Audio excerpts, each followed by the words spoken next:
Last week Nagarjuna గారు చెప్పగానే చెప్పారు ఈ వారం మిడ్ వీక్ ఎలిమినేషన్ ఉంటుంది అని. అయితే హౌస్లో కంటెస్టెంట్లు మాత్రం ఈ మిడ్ వీక్ ఎలిమినేషన్ని చాలా లైట్గా తీసుకున్నట్టు ఉన్నారు. అసలు ఊహించని విధంగా అయితే మిడ్ వీక్ ఎలిమినేషన్ జరిగిపోయింది. నిన్న నైట్ అయితే లైవ్లో ఈ ఎలిమినేషన్కి సంబంధించి ప్రాసెస్ మొత్తం కూడా బిగ్ బాస్ అయితే పూర్తి చేశారు. రాత్రికి రాత్రి ఒక కంటెస్టెంట్ని బయటికి పంపించేశారు. ఇక ఆ కంటెస్టెంట్ ఎవరో కాదు, ఆదిత్య ఓం.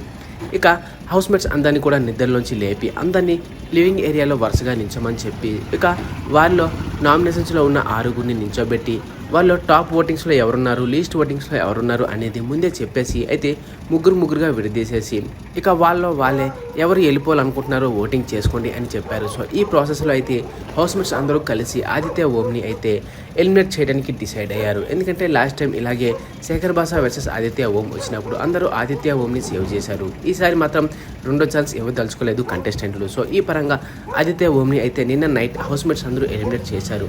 అంతేకాకుండా ఆదిత్య ఓం అయితే హౌస్ నుంచి కూడా బయటికి వచ్చేసాడు. ఇక ఈరోజు ఎపిసోడ్లో పొద్దున్న లేచి చూసేసరికి ఆదిత్య ఓం వాళ్ళకి కనిపించాడు. ఇక ఆదిత్య ఓం ఇంటికి వెళ్ళిపోయాడా లేకపోతే సీక్రెట్ రూమ్కి వెళ్ళాడా అనేది చాలా మందికి డౌట్ ఉన్నప్పటికీ చాలా శాతం మంది ఆదిత్య ఓం ఎలిమినేట్ అయ్యాడు అని భావిస్తున్నారు.